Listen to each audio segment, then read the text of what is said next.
gardening is full of many great contradictions. Take, for example, the whole idea of wildlife gardening. On one hand, as gardeners, we're trying to attract all creatures, great and small, into the garden.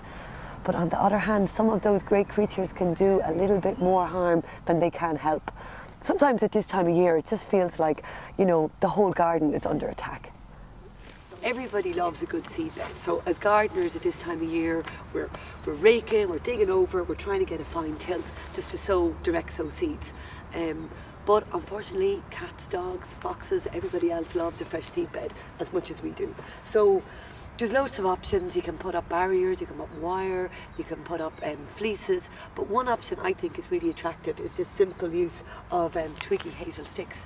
And literally, as beds are sown, you can surround your bed with sticks, and this will just act as a barrier and keep any interested parties off.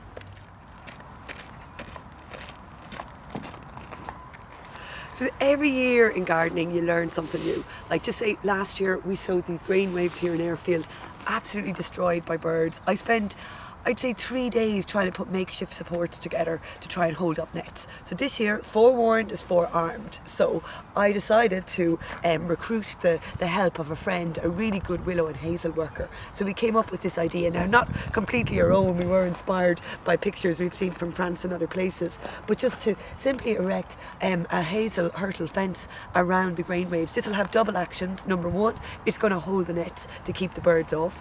And then number two, we're a busy site and people are often tempted to walk on beds, so this is going to act as a double fence. It's ironic, I was only chatting with someone last week and we were talking about keeping mice away from peas, beans and sweet peas, sunflowers, they love them all.